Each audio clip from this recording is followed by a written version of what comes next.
I have a story to tell. Is that okay? Can I tell a story? Please. Okay, so in first year, I was writing my position paper, and I was writing about music in Dante's Divine Comedy.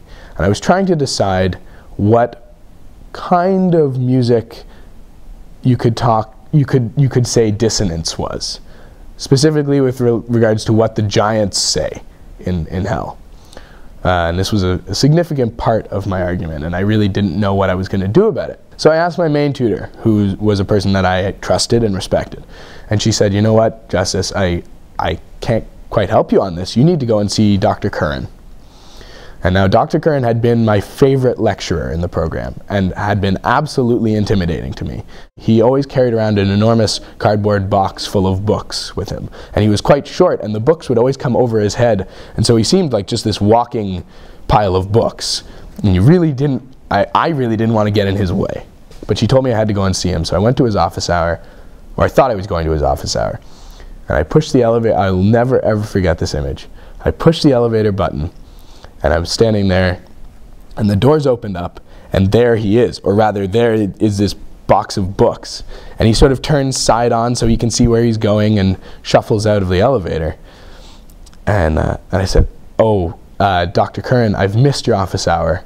I'm sorry, when's the next office hour? Like, I'd really love to. And he said to me, he's like this incredible intellect, said to me, well, if it wouldn't be too much trouble, why don't we sit here and I'll take a half an hour of your time. So we sat on a windowsill, and I asked him my question. And my question probably took about 5 minutes to ask, because it was sort of a developed thought, and I figured he should get the background of it. And he said, oh, this is a good question. It might take me a while to answer this. Do you mind coming on my errands with me? So we walked out to his car, and I figured, you know, we'd walk to the convenience store or the grocery store and back or something. Well, we got into his car, and he drove me to this weird newsstand that I don't know where it is or where it was, or, you know, I couldn't find it again, where he bought all these foreign language magazines, and it was totally cool.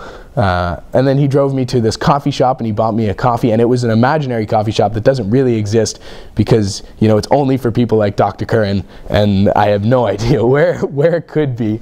And he bought me a coffee and a bagel, and we sat and we chatted, and we came back to King's, and we sat in his car, and the whole time, he was technically, I suppose, answering my question. We were always in conversation, and my understanding of the answer to my question sort of grew out of our conversation. It was perfect.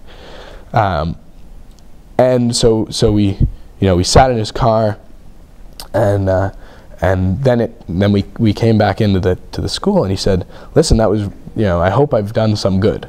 And it had been like 4 hours, and I said, yeah, I mean, thank you. I don't even, what do I do, you know? And I'd written frantic notes on a piece of paper, and he said, and I don't even know your name.